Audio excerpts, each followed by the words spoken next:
Hey guys, it's your host Julian. This week I'm sitting down and chatting with Donovan Cook, creator of one of my favorite cartoons of all time, Two Stupid Dogs. I want to give a special shout out to a couple of our patrons that help make this podcast possible. Bill, Brent, Brittany, Call Me Spiky, Eight-Legged Bird, Jacob, and Nick.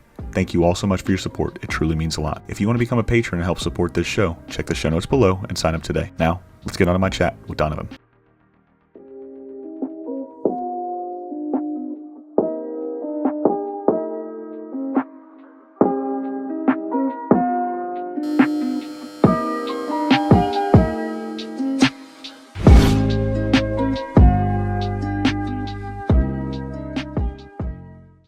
Ladies and gentlemen, welcome to What's My Head Podcast. I'm your host, Julian. Today I'm joined by Donovan. Donovan, man, long time coming. Welcome to the show. Howdy. Man, it's a pleasure to have you. We did a little bit of chat before we hit record, and I got to tell you just how special Two Stupid Dogs were to me and my brother. You know, you kept my mom from pulling out a lot of her hair because her two sons were fighting when this show came on. Complete ceasefire. So I would love to know, how does Donovan come up with Two Stupid Dogs? Where does this creation into you? You want the short version or the long version? Whichever one you want to tell. I love stories, so go for it. The long version is graduated from school, Cal Arts in '90, and went to Disney Features. And while in the year that I spent at Disney Features after school, started to really feel like, oh man, it's really easy to just kind of slip into the industry and become kind of a cog in the wheel. And I really felt like I didn't want me and all my friends from school to stop making our own stuff and to stop, experimenting and trying to break the rules. And so, I don't know, probably 3 or 4 months after school, after we'd gotten out of school, I called a handful of friends and said, "Hey, let's have dinner." It was, do you know who Ash Brannon is? I don't. Ash Write is that name down. he co-directed Pixar, Toy Story 2 up at Pixar. Ash Brannon, Chris Ure, who's been at Disney Features as a monster in the story department for years now. Same with Mark Kennedy. And Barry Johnson, who's I think been at Pixar for many, many years now. It was those four guys who we were all in school together, and me. We met at a place up in Valencia, which is where Cal Arts is. We all used to go to dinner at this place called the Alamo. It's a Mexican restaurant that's actually still there, believe it or not. So this was in 1990. So we got together and I pitched all of them like, "Hey, let's make a cartoon, you guys. Just us, just for screwing around, just to have fun and keep making our own stuff." And so we all brainstormed a whole bunch of different ideas for cartoons, and I wrote them all down. And one of them was Two Really Stupid Dogs. And so we broke away, and I spent some time with that list. And that was the one thing that I circled and I couldn't let it go. So I came up with a little bit of material for it. And then I called the group back together and said, let's make this cartoon.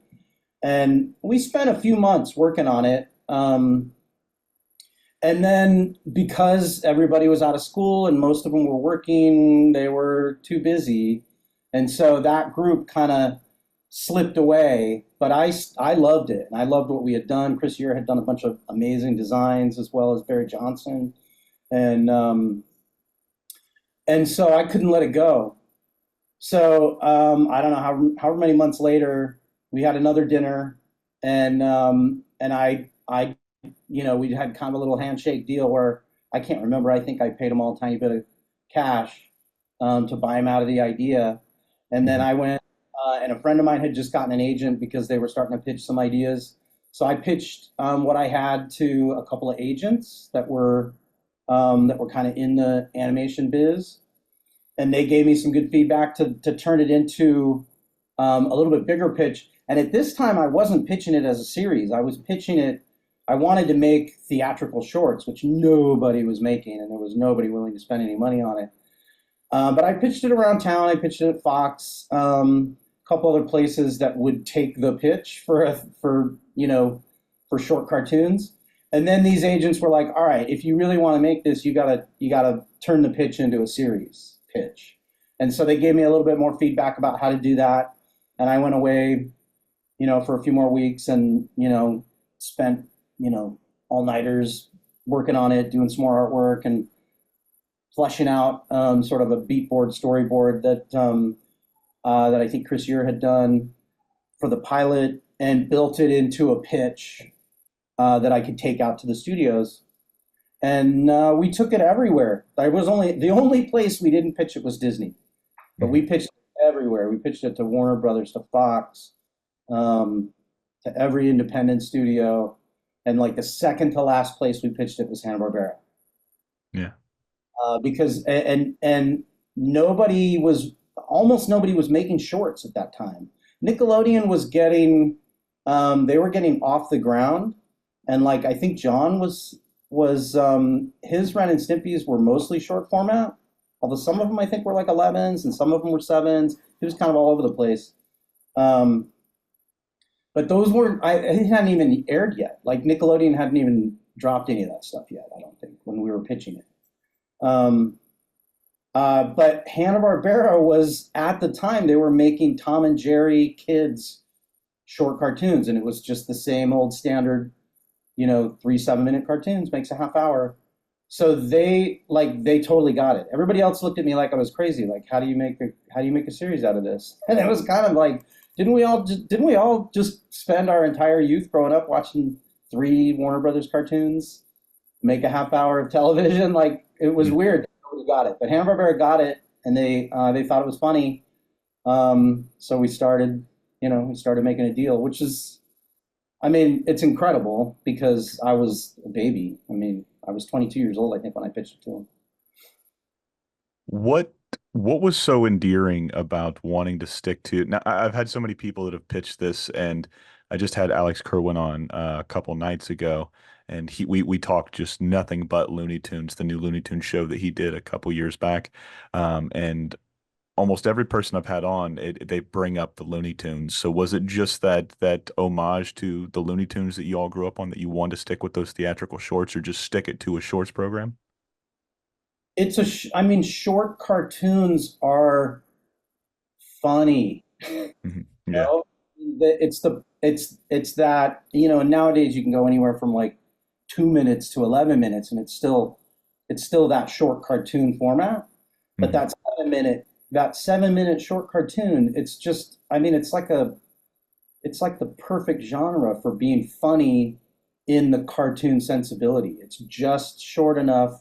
It's just long enough that you can actually tell a story with a beginning, middle, and end, and it's short enough that you can be as stupid and crazy and nuts as you want to be, and it just fits. There's just something really organic about that short format for being, just wildly funny. Absolutely.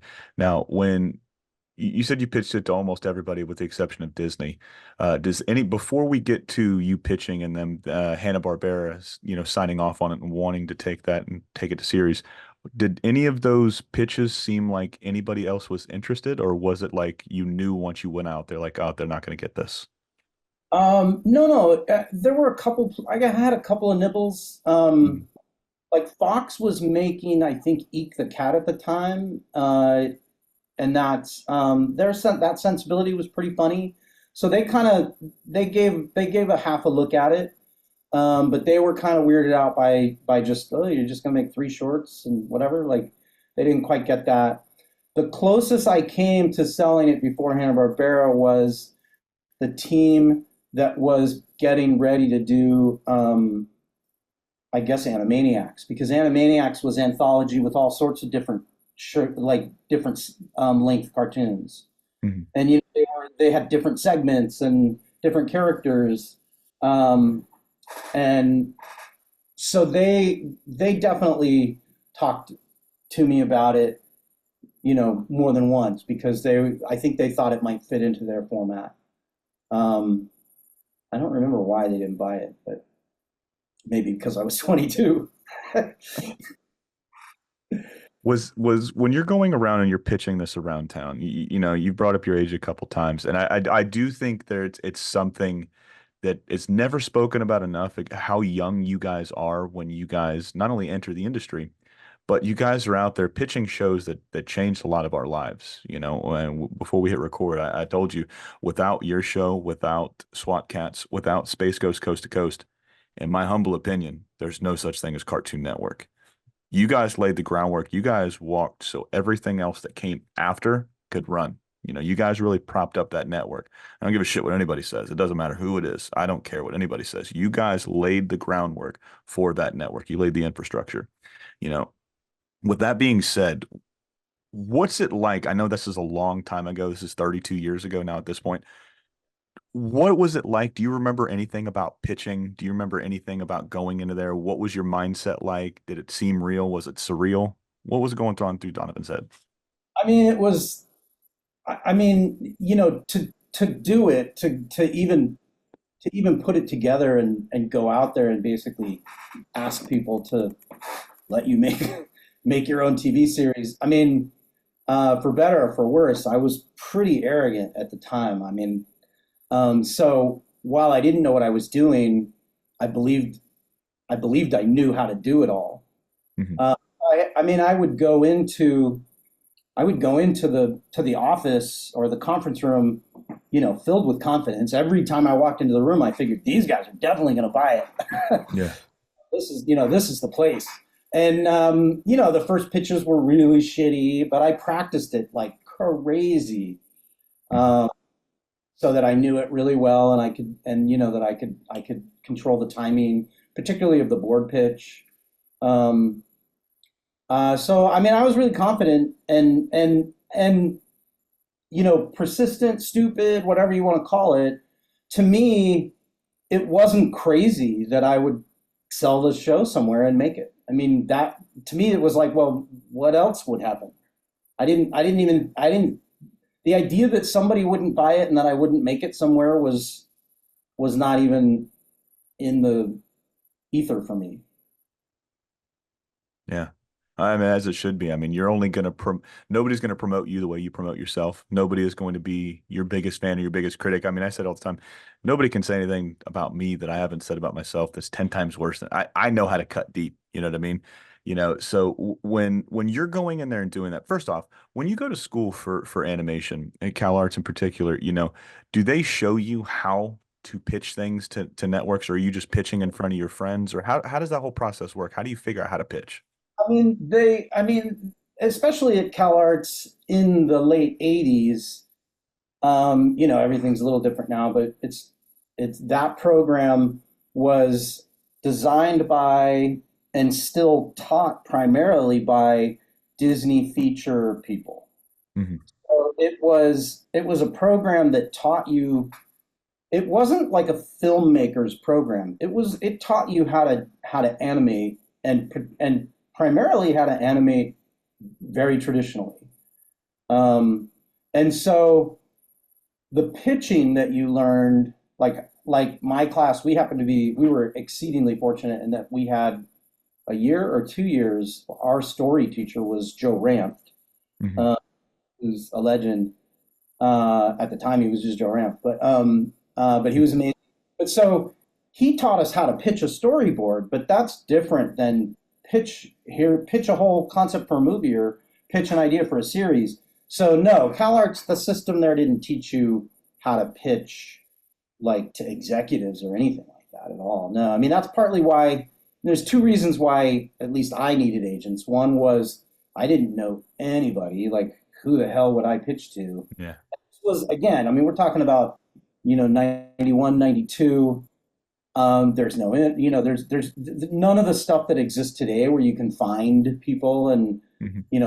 there were books you could buy that had like, here's the listing of all the executives at all the studios, so you could probably get that book and maybe cold call some people and try to get some pitches, but without an agent back then, you just didn't even know you didn't know who to call, where to go, especially if you weren't, I mean, if you were just out of school, like half the places I pitched, I didn't even know they existed. You Yeah. know, I mean, if you were a veteran, if you'd already made shows, you already had kind of a network, but I didn't know anybody. And they also they knew, kind of what format the pitch needed to be in. So I pitched it. I pitched it to them once. They gave me feedback. I pitched it to them again. I think I pitched it like three times to them and got notes and feedback and advice before we ever went out and did sort of our first real pitch. Now, I want to circle back to something you had said. You said when you're 22, so you went in there very arrogant, very full of yourself. Like, no, who's gonna pass up on this brilliant idea of these two really stupid dogs, right? When they give you notes, do you remember if you took those notes to heart? Did you really look at them like, these guys don't know what they're talking about? Oh, well, I mean, I don't remember getting, I mean, nobody gives you notes. Hmm.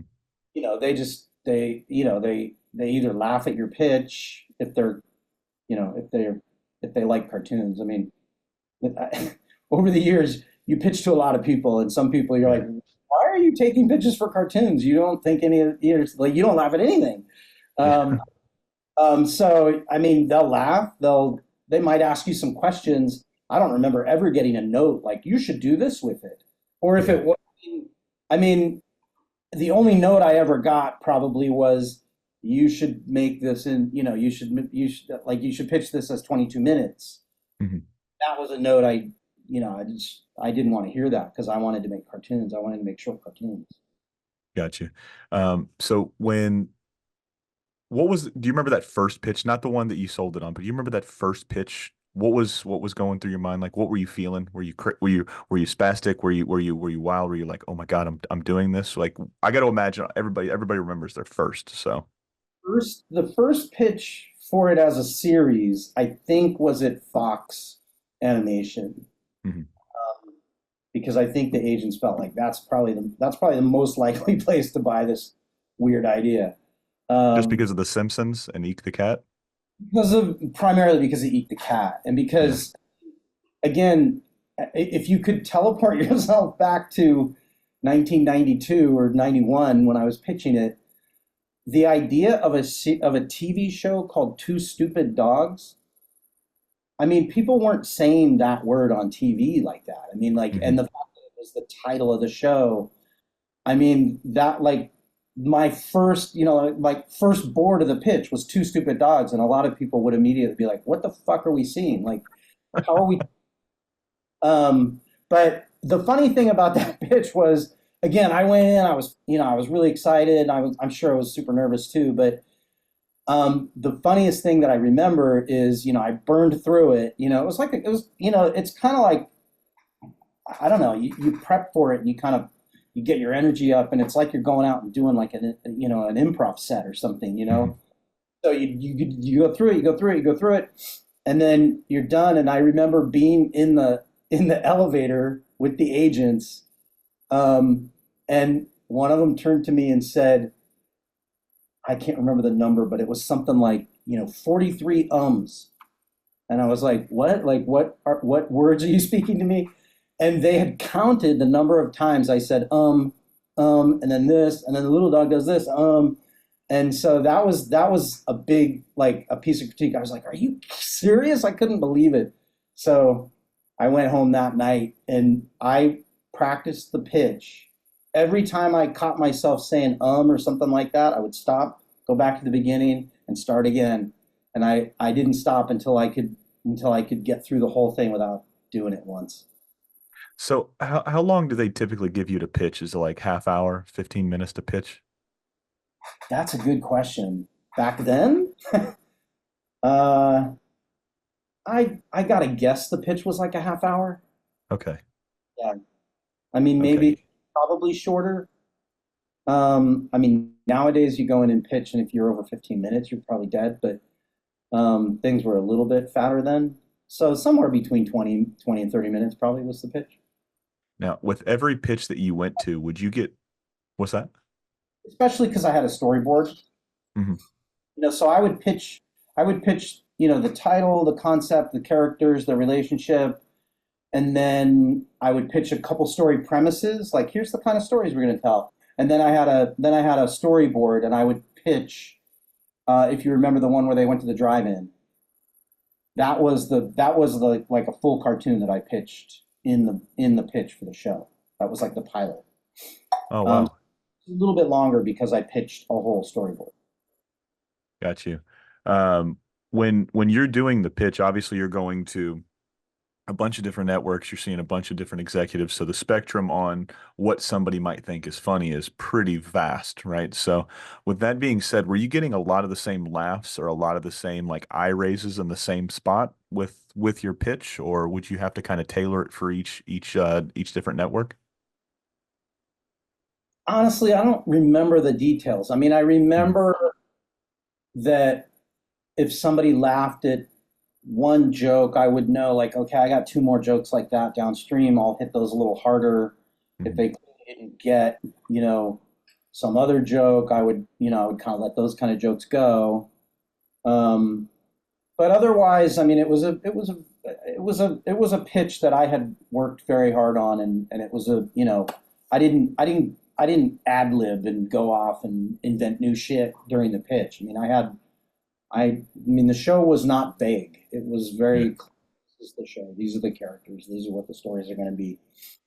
So if somebody wasn't getting it, I would just keep going as if they were, and be done. I got you. With that being said, let's flash forward just a little bit ahead. So you get picked up by Hanna-Barbera. What is that moment like when they say, "We love what you got. We want to take this to series"? Um, it was huge, but it's not like that. No? And quite frankly, it was even foggier than that because I pitched it and it was a good pitch. Um, and so I left with a handshake like I'm going to show this to the person I work for, but this seems like it might be something we'd be interested in, which was a Who'd you lot. show it to? Who'd you Say show it. it to? Who'd you show it to?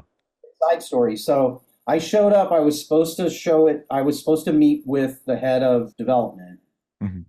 whose name I can't remember anymore. But he was sick. So the in the little reception area at Hanna-Barbera, and you got. I remember I was like before emails and whatever. So Mhm. you Yeah. at the time that that your meeting was set for, there wasn't a lot of like I'm going to confirm that morning and all the stuff that you do now. So I showed up at the time I was supposed to show up, and they were like, "Oh yeah, that person's out sick today, but if you want to pitch to this person who works for them, they're available. You can do that." And I remember thinking to myself briefly, like, "Well, maybe I should wait and pitch it to whoever I was supposed to pitch it to." And then I was like, "Ah, fuck it, I'm here." Yeah. So yeah, I'll go pitch it to whoever. Like, I mean, to me, if you're willing to take my pitch, I'm on. Like.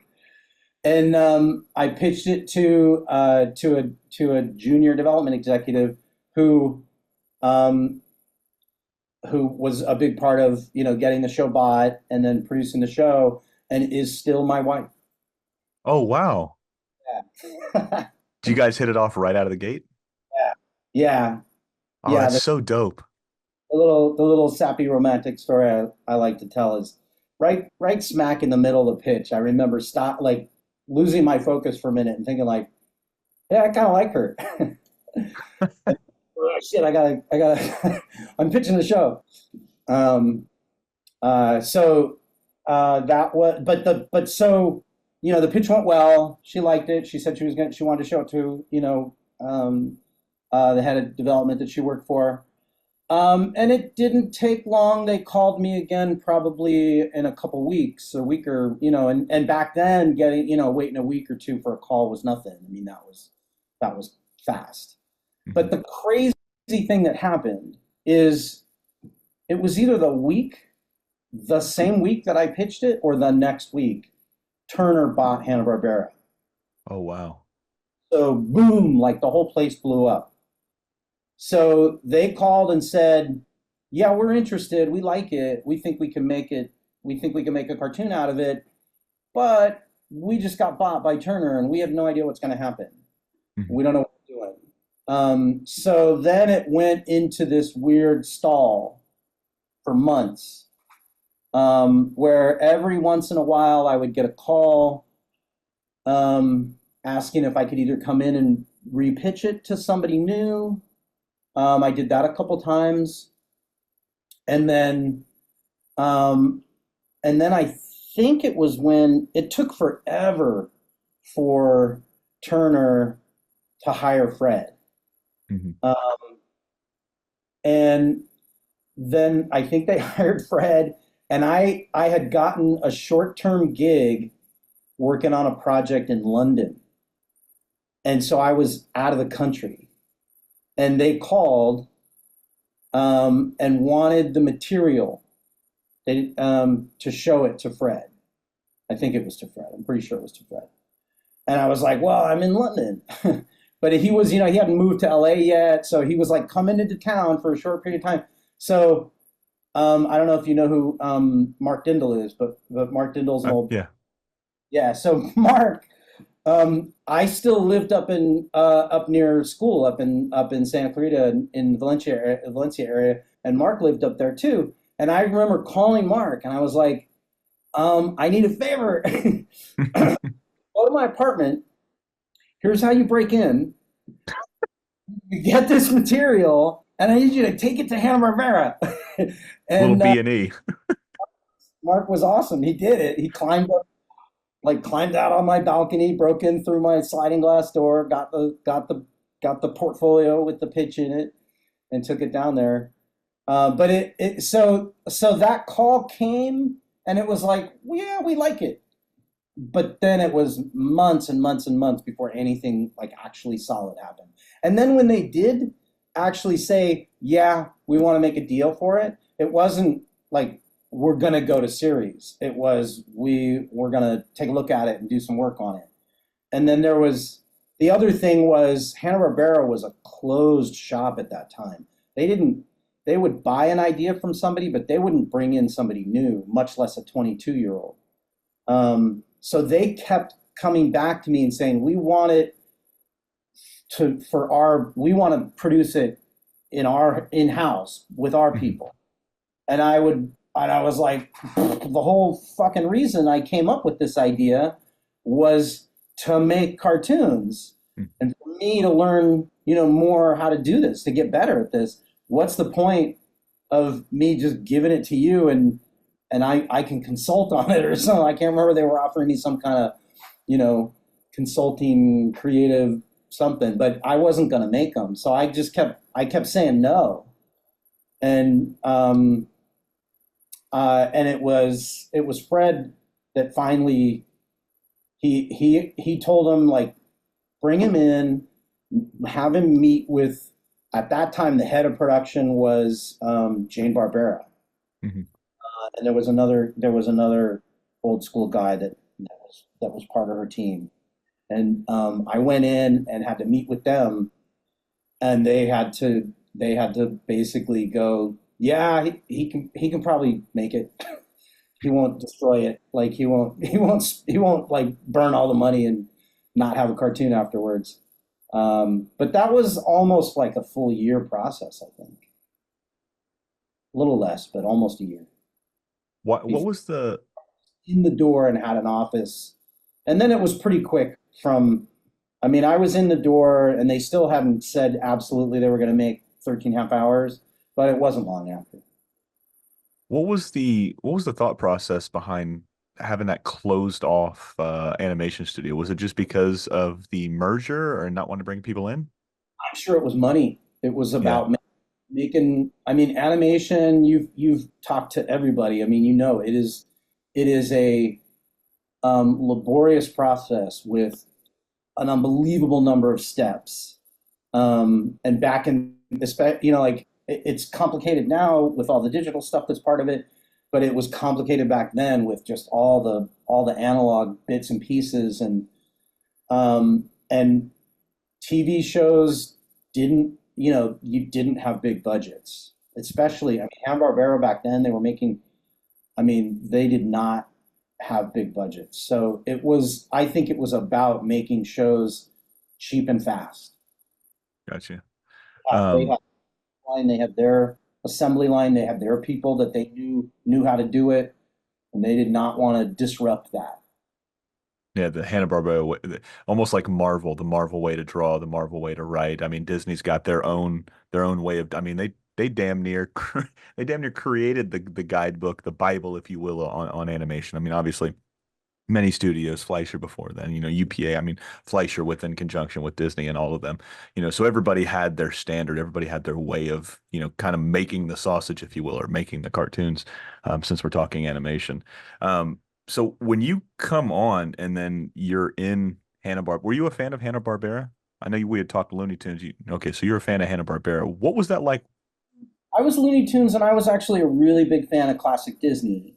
Mhm. Um, Disney movies and the old Disney, the classic Disney characters. But for me, I mean, I loved Flintstones, particularly Flintstones, Yogi Bear, and believe it or not, Scooby Doo. I mean, when I was a kid, I mean, I'm talking about, I mean, I loved Scooby Doo, but Mhm. I loved Secret Squirrel. Oh man, So it's a yeah, good I had one. like for me, there were a lot of Hanna-Barbera things that were important to me and were part of why I wanted to make cartoons. Uh, so it was an exciting place to be. What was it like walking those halls at 22 years old, seeing these industry titans, these guys that you grew up on? You know what? It was awesome, but at the same time, like I said, I mean my I had a lot of flaws back then. I have a lot of flaws now, but one of my biggest flaws back then was arrogance. I mean, I walked in there and thought, me and my crew are going to show you guys how to do it.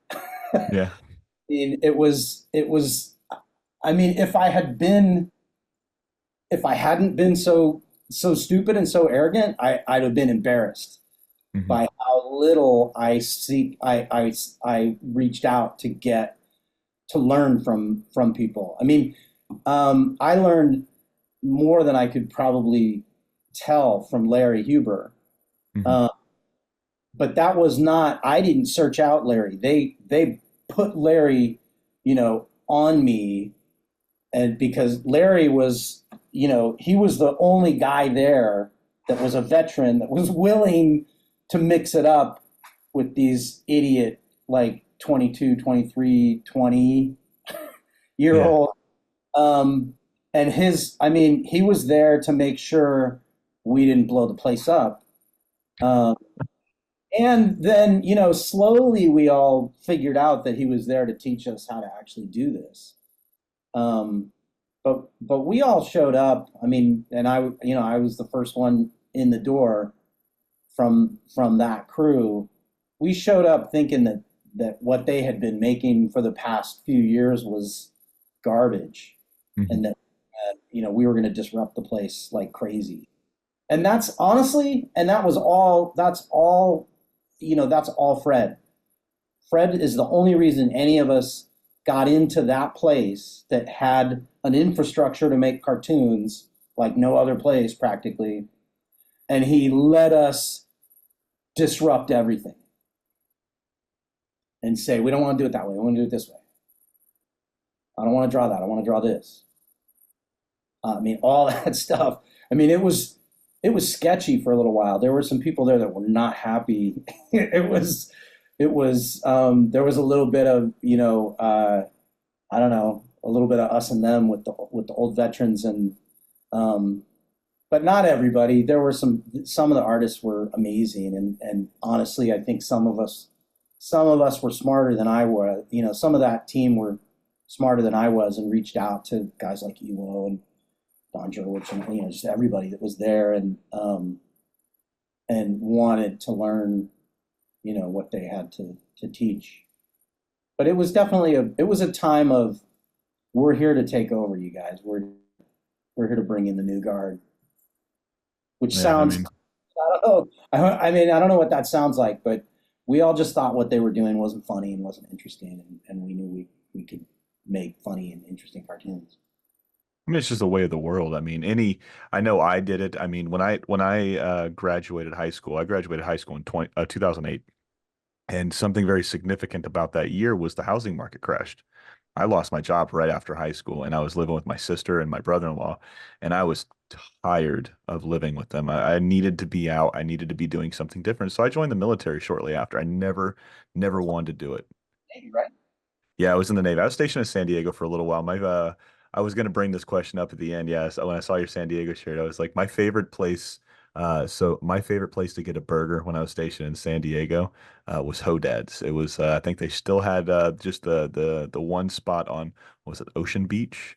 They've got one in Padre Stadium now. At least the last time I was there, they had one. They had just opened up. But Hodad's favorite cheeseburger in this kind, and my body is built by cheeseburgers and bread. You know what I mean? So they got a great cheeseburger out there in San Diego. But yeah, I know I was the same way. I'm humble when I need to be, but I know my worth in anything I do. I put my head down and I'm a workhorse, right? I'm that guy that you can go to and no problem knocking out with it. Even in the industry I work in now, in the food industry, I'm that guy that everybody goes to when they know like, oh shit, we need some magic. They go to this guy.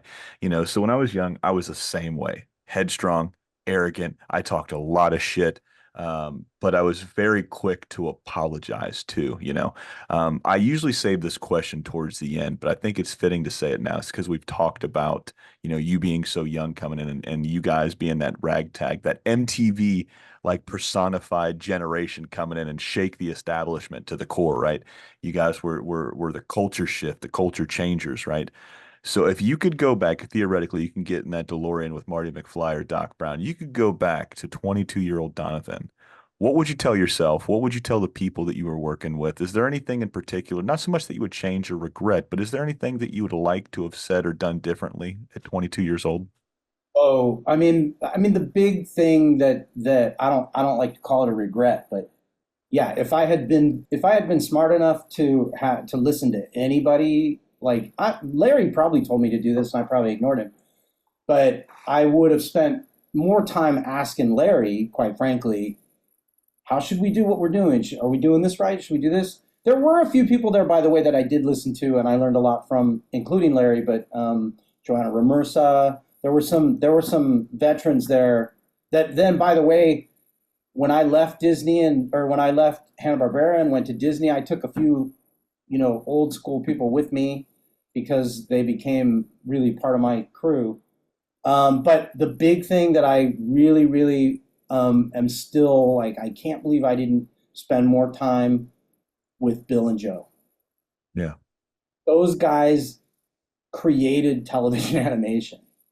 And before that, they made, I mean, I don't know how many Oscars they won. They made some of the best short cartoons that have ever been made. And I had 3 years where I was in the same building with those guys every day, and I went and saw them a few times, and I got a couple of I got a story that I love to tell about Joe, and Secret Squirrel, but I would have definitely, if I could go back and slap 22-year-old version of myself across the face and say, do this.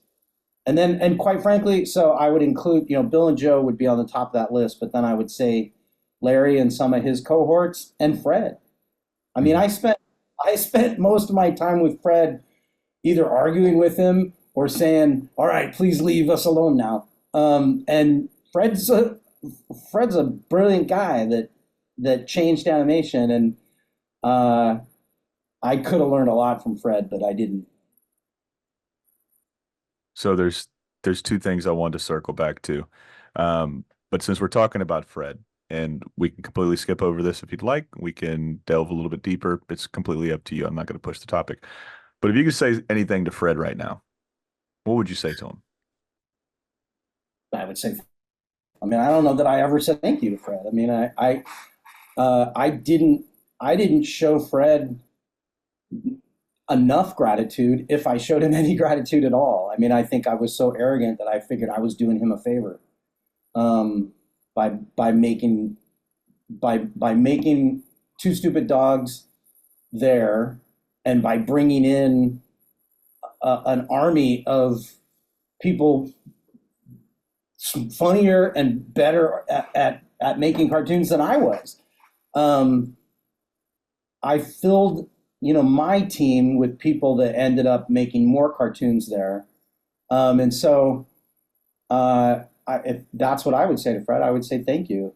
And I would say, you know, he changed my life and he changed animation.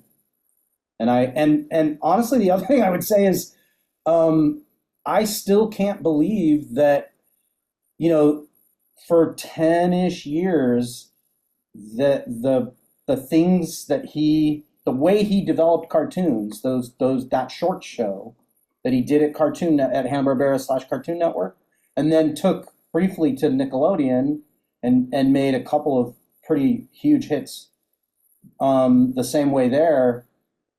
It's it's unfathomable to me that that's not the way everybody just develops cartoons now.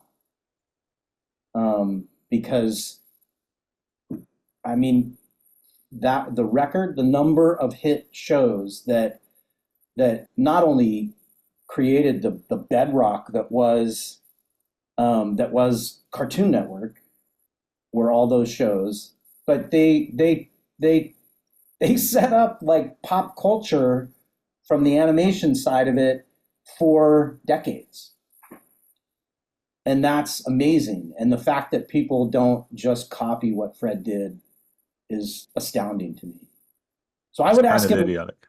I would say like, I would ask him a lot of questions. How did you set this up? What was, because I remember I was there. I remember some of it, but Two Stupid Dogs predated that. We were in the door making our show when he came up with the whole way he was going to bring all those people in and let them make their cartoons. And that was an amazing disruption, and it changed everything. That it did. I mean, it changed your life, changed my life, changed millions of people's lives, both in the industry and just fans of the industry. So, like I said, I told you this, but I do this podcast to say thanks for you and thanks for everybody else that I've ever had on the show because you guys, good, bad, or indifferent. I know I keep using the fucking term and it's getting annoying. I got to come up with something else. I made so many friends over the shows and the cartoons that I watched growing up. I mean, you guys, I'm pretty sure you had it the same way. When you were a fan of, Scooby-Doo and the Looney Tunes. I'm pretty sure you sat around in the cafeteria when you were a kid talking, "Oh my God, you see what bugs?" And I got to do that with these two stupid dogs that you have right there in the back on that poster right there. I got to do it with Dexter and Powerpuff Girls and Cow and Chicken and all of these cartoons back here. Like I said, I made friends. I made some of those friends I don't talk to anymore. But a couple of those friends I still do talk to, and we talk about the cartoons. Now I get to share these with my kids. So you guys all collectively changed it, and we owe you guys all a debt of gratitude. I got a little choked up there, Donovan. I apologize. A debt of gratitude because, like I said, you guys are. What's that? I'm just saying it goes both ways. I mean, you can make a cartoon, but if nobody watches it, like, does it even exist? You know what I mean? Like, you make everybody that makes cartoons, and tries to make funny stuff or any of this kind of stuff, music, cartoons, movies, whatever. You make it to get it in front of people and affect Mhm. people, connect to people. So it's a two-way street. Yeah, Thank you. the yin and the yang. Oh, thank you. So as we start to kind of push off past this and get into um Two Stupid Dogs, you said you started building this team of just like you guys had some of the best artists, the best writers, and they would go on to help further and build and prop up Cartoon Network, after your time had kind of ended there. But what were some of like when you're building a team and you in specific for this one, I know you can't talk for everybody, but you in particular, like, are you just reaching out to friends you went to school with or somebody you might have worked in the industry with? How are you trying to find and build your roster of writers and artists? Well, they I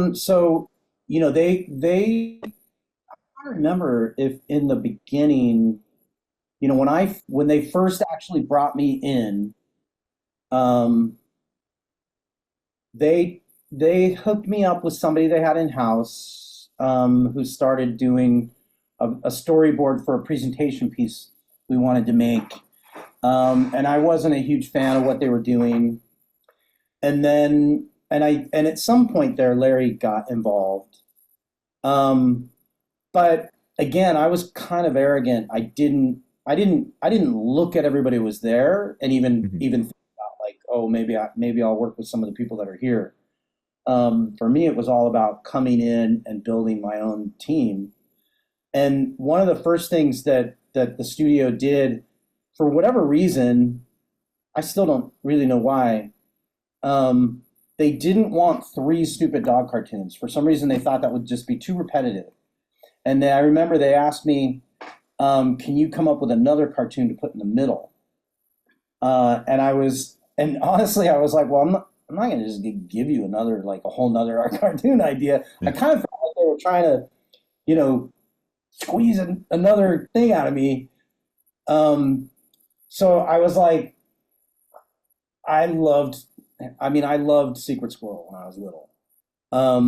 So I just remember thinking like, I'm just gonna ask them if I can make new Secret Squirrel cartoons, and they were like, okay, like that's guess that's fine. And so the first thing I did, I said, all right, I gotta hire somebody to like start working with me to figure that out and start drawing it and figure out what it's gonna be. And I had gone to school with Paul Rudish, and he was a good friend at school.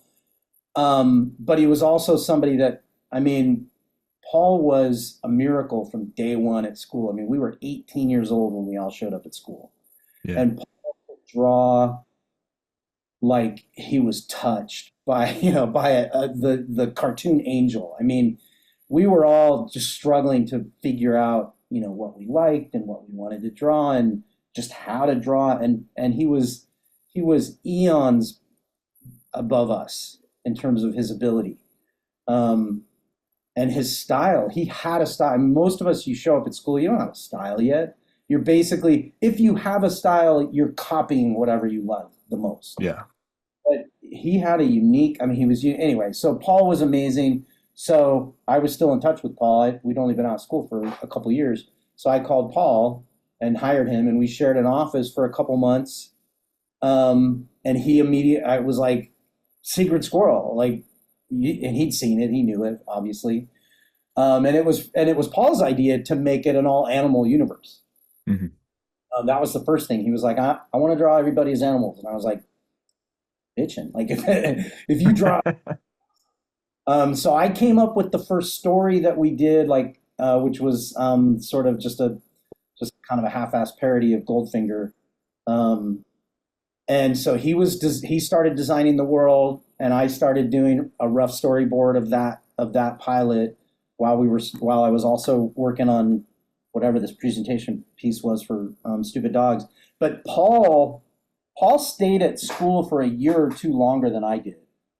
So Paul, like I didn't overlap with McCracken Hmm.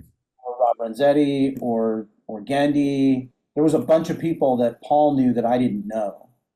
Um, and so Paul was like, "You should hire Craig. You should hire." And so I started calling these people up and saw their. And I mean, I had seen Craig's.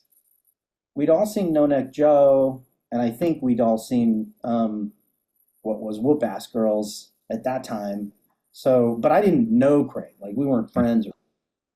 Um, but so I think Craig and Mike Moon were the next two people, and I knew Mike. He was a year or two younger than me, but we were at school at the same time, and he was another person that I thought was amazing.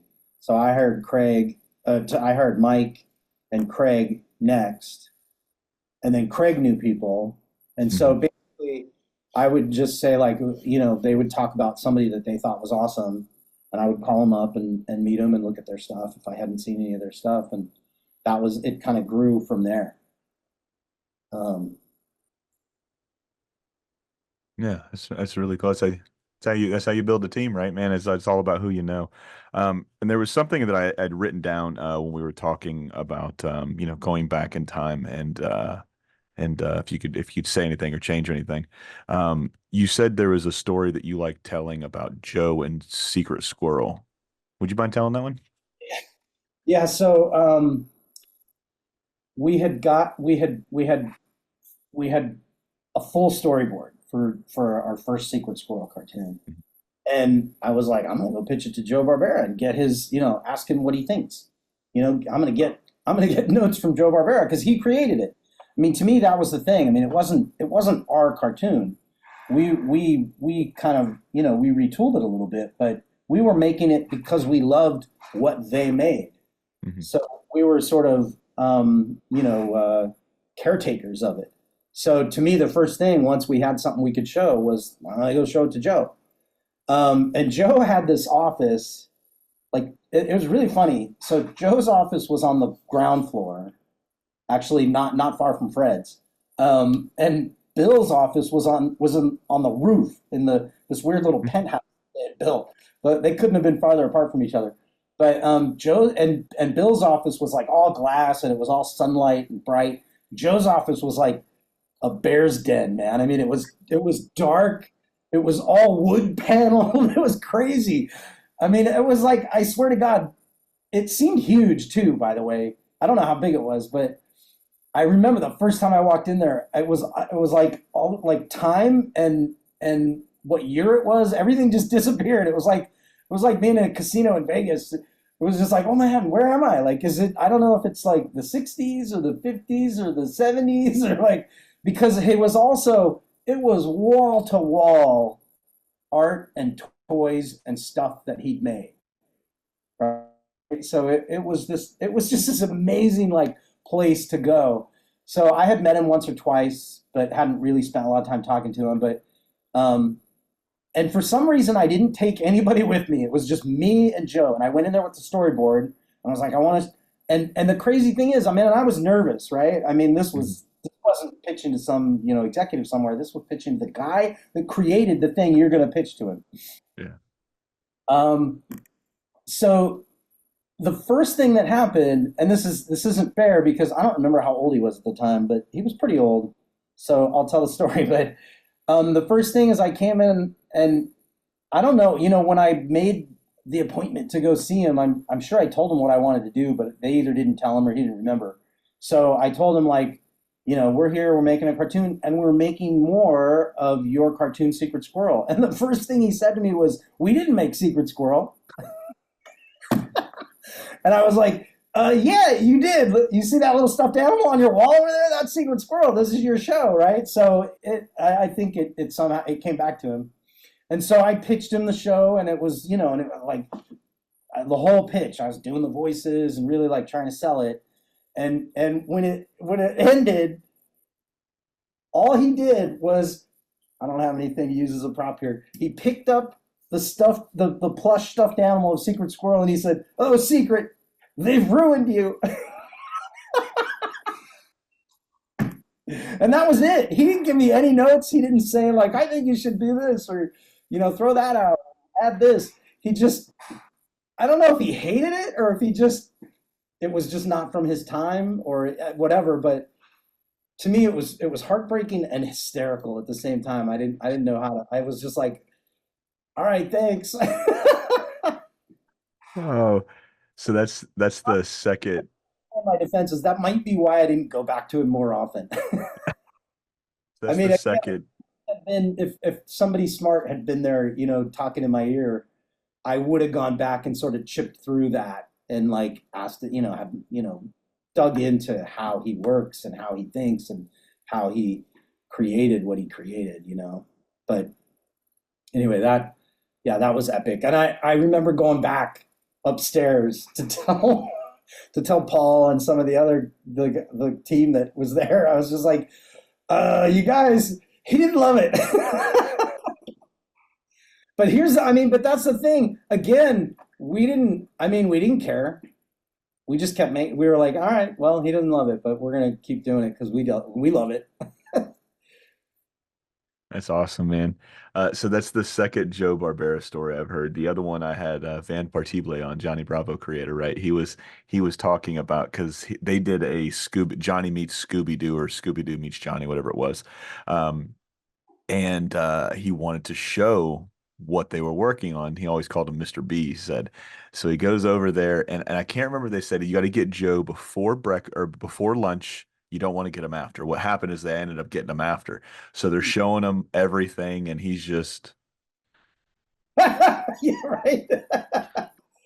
So they look over, Van's doing the whole pitch, and it's been a couple years since I've listened to the Van episode, and I'm probably fucking forgetting some shit. But he woke up and he said, "You got the walk cycles correct for Shaggy," I think is what he said. So he was nodding off the entire time, looking at the Johnny Bravos thing, and then he honed in on the walk cycles. So and Van knocked it out of the park, and he impressed Joe. That's great. Yeah, so I've enjoyed the two Barbera stories that I've got here. All right, man. So as we start to wind down, I'd be remiss to not ask you. It's been quite some time since I've went back and watched this show. I usually ask you guys like, hey, what are a couple of your favorite episodes so we can talk about those. But if you had fun on this one, I figured we can set something up down the road and come back on, and maybe we'll bring a couple of those artists back on with you if you want to, and then we can delve into some of the episodes later. Yeah, yeah. I'm. If you think there's more to mine, Oh, I'll as long as you want. Oh, 100% there is. Like I said, this show is very important. There's not a lot of stuff out there about this show when it comes to, anything. I mean, I don't think any of the Cartoon Network shows really had any art of books that's never really brought up.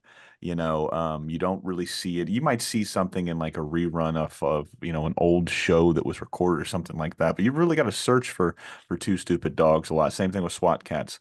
Now, when they bring you in for Two Stupid Dogs, and you said you wanted to be there, they were trying to just take your creation and do it in house. Did you retain the rights to Two Stupid Dogs, or did you have to sign those away completely? Sign away completely. Now, do you if they don't do anything with them, like so Sony has to do so many Spider-Man movies so often, or the rights revert back to Marvel, which is now Disney. Is that the same thing with cartoons, or once they own it, they own it? I mean, all deals are different, but I'm pretty sure all those original deals. I mean, typically the deal. If a studio makes a deal to make cartoons or Mhm. quite frankly, if it's not pre-existing, then they buy it because Gotcha. why not control the whole thing? They're the first ones in. They're the first ones that are gonna spend money. When you're the first one to take the risk on somebody's idea, typically you buy it. I mean, it changes when you. I mean, if McCracken goes and sells a show now, he's Craig McCracken. He's got whatever, so he can make different arrangements. But when you're somebody that hasn't made multiple hits, um, or you're not a pre-existing piece of material, you sell it, and Yeah. then part of the deal is you get to make it. So you negotiate the amount of creative control you can have.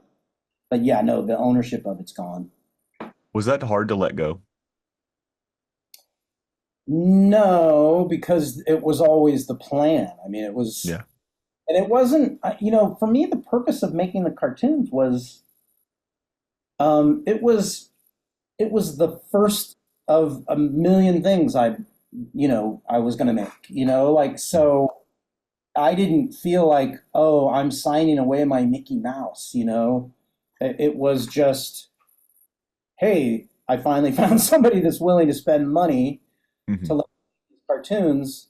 And for me, it was one, I loved cartoons. I wanted to make cartoons. And two, I knew I needed to make cartoons to get good enough to maybe then make more cartoons and then make movies. And then, I mean, I wasn't crazy enough to think that I was, 1 year out of school that I could just make a movie.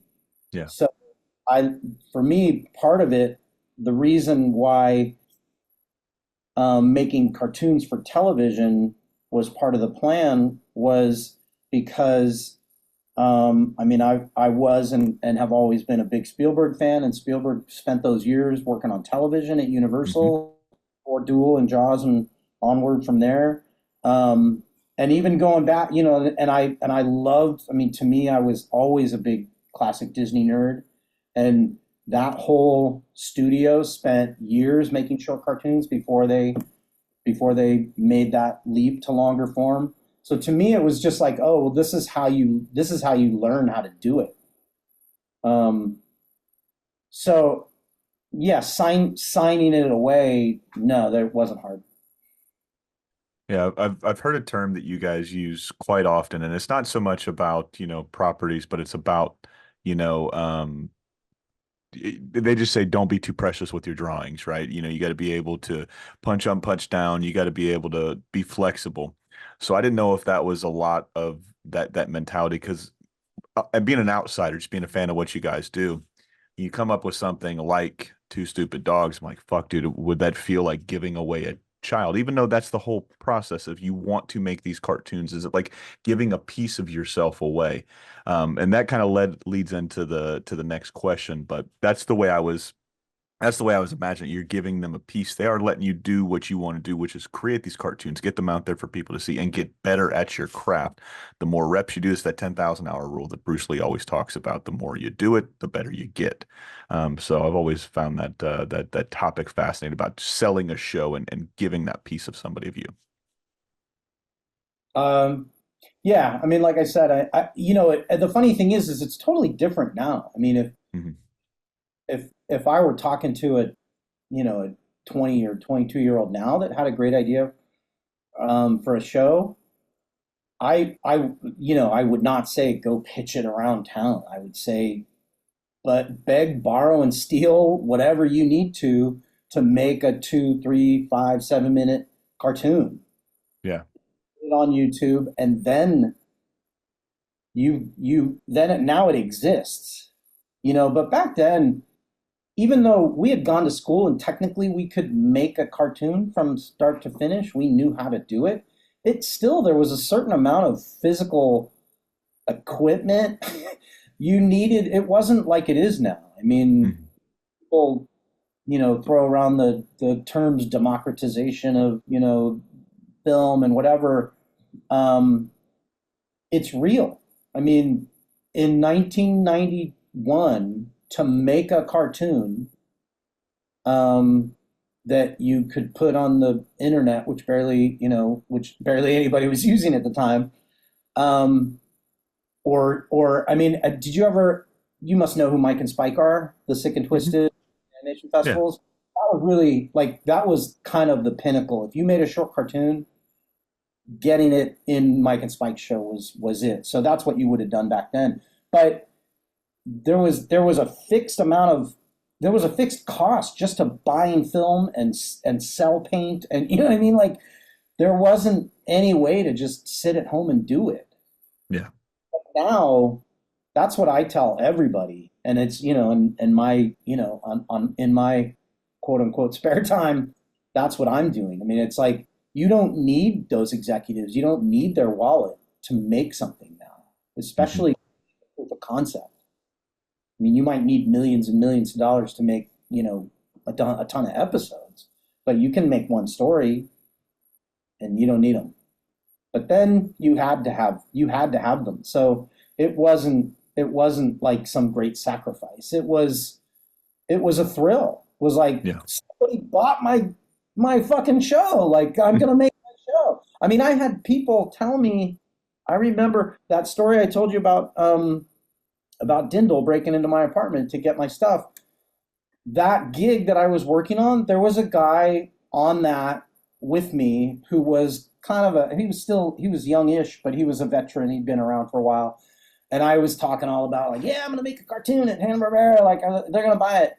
And I remember one evening at dinner on that project, he looked at me. I mean, he looked me dead in the eye and said, "You really think this is gonna happen? You really think you're gonna actually make a TV show?"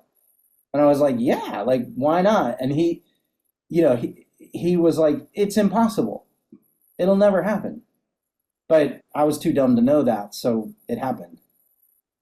But so yeah, I mean, in terms of the heartbreak of giving away your baby, it never even felt like that. It felt Yeah. like it just felt like somebody was giving me a home for my baby. I didn't think of it as selling it away. I thought of it as you know I just hit a home run. Yeah. Boy, oh boy, did you hit a home run, man. You hit a fucking, I don't know shit about baseball. You hit a line drive. If we're talking basketball, we're talking sumo wrestling. I'm your guy. I don't know shit about baseball. What's that? I don't know what the equivalent of a home run for sumo wrestling is, but I want to know now. Oh, I mean, it depends. It depends on your style of sumo. You got pushers, thrusters. You got dudes that work on the mawashi, which is their belt. So it's a great sport to watch. I've been a fan, since Street Fighter 2 when I got to whoop my older sister's ass with E Honda. She would not let me use E Honda because of his, he hits you with the hand and he backs you up and shit. But she could use Chun-Li, and Chun-Li did the same thing, but she did it with kicks. She was very hypocritical, like most older siblings are. So, but yeah, I've been a fan of sumo wrestling ever since then. But to wrap it up, I always wrap it up, kind of the same way, but it's a fun way to like encapsulate your time, with Two Stupid Dogs, with Cartoon Network, with Hanna-Barbera, and everything that you got to do. Before we get to that question, there's one I'd like to ask. Do you think you now, if you were given the opportunity, do you have any more stories that you would like to tell? Do you feel like you could tell one more to wrap it up of Two Stupid Dogs, or are you kind of that was a chapter? You mean stories about making two stupid dogs? No, no, no. Like if you were given the opportunity, would you want to tell one more story of Two Stupid Dogs? Dogs cartoon? Yeah. Oh, yeah. There's 20 stupid dog cartoons in my head all the like. Yeah. Yeah. There's. I mean, I love that it's still a little bit out there and that there's still people that can see it in the Mhm. various they can see it. But we didn't make very many of them. No. There's tons more that somebody could make. I mean, I'm not. To me, it would be really fun to make another Stupid Dogs cartoon. It's not something that I'm like. I'm not going to Warner Brothers and saying like, "Come on, you gotta let me make more Stupid Dogs cartoons." But I mean, the whole point of that kind of cartoon is you can kind of keep doing it forever. Hmm. The personalities and the conflict that's inherent in the two characters and the way they fit in the world. There's the number of stories you could tell doesn't end. Yeah. Yeah. Yeah. Right on, man. So we're gonna end it with this question. If you could summarize your experience with Two Stupid Dogs from the creation to the pitching to the making to the, finale or ending it, if you could surmise that in one word, one phrase, one sentence, one paragraph, what would your time be like? Or what would you say about your time on Two Stupid Dogs? Well, it's hard to encapsulate it into one little statement, or certainly, one, it was just fun as hell. I mean, Mhm. we got free reign of an animation studio. Um, so it was fun to make those cartoons. The other thing is it imprinted on me the value of disrupting the status quo. And I mean, I love and respect other things that I see in other areas of the world and music and whatever. Whenever somebody is able to jump in and in some way radically disrupt what is kind of the status quo. Mhm. Um, and for us, I mean, I've made a number of other things now, and um, some of it's more mainstream than others.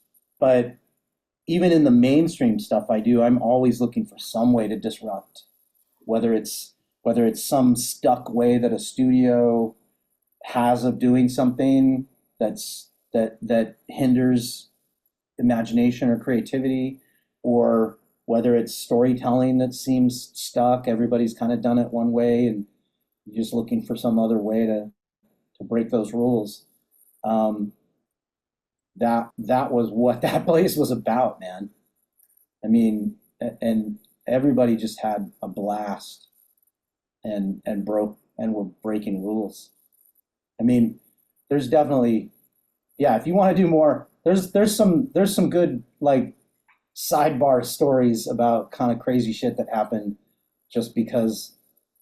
You mean the other thing is if you fill a studio at least partially with people that are under 30, Hmm. or even under 25, they don't have families. They don't have homes that they own and have to take care of. They spend all their time there, and they work there, and they screw around there, and they sleep there. I mean, one of the things, I don't think I have it anymore, but for years I had a recording of a voicemail that Fred left me because he showed up in the morning and found me asleep in my car at, like, 8 a.m. or something. And he called me, and he knew he was going to leave me a voicemail because he knew I was in my car asleep. He called my office phone, which people had back then, and left me a message just saying like how great he thought it was that his cartoon maker was working so hard that he was asleep and passed out in his car asleep at 8 o'clock in the morning in the parking lot of the studio. But that's what, there was a lot of stuff that happened because we were all just there. We had dreamt when we were little kids. Everybody has a different moment where they woke up and said, "I want to make cartoons." But that happened for everybody at some point when they were little, and then either you went to school or you found your way there, and now you were doing it. You were living. It sounds cliche, but we were all living the dream.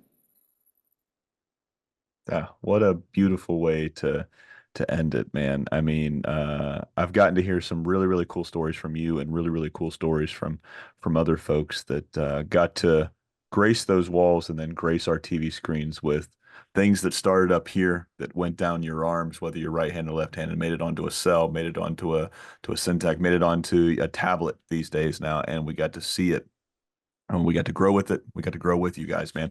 So, like I said, you'll never hear me say a disparaging word about any of you guys and gals that like I said, created our childhoods, man.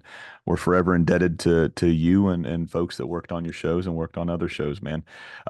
If I could surmise, my experience with Two Stupid Dogs, it'd be peaceful, right? That was like I said, the only time that my brother and I weren't punching each other in the head and making my mom scream and yell at us. So it was a very special time, especially when we were younger. We were very, very.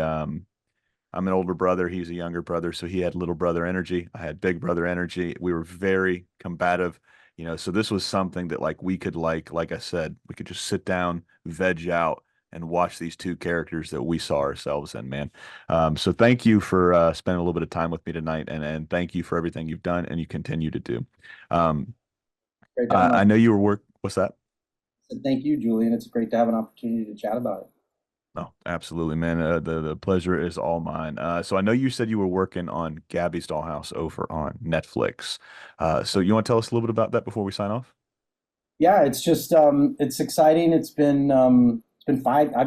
We produce it at DreamWorks, Hmm. and it's on Netflix, and it's grown into a bona fide hit. It's a huge preschool show now. In fact, um, I'm trying to figure out if I can say this out loud.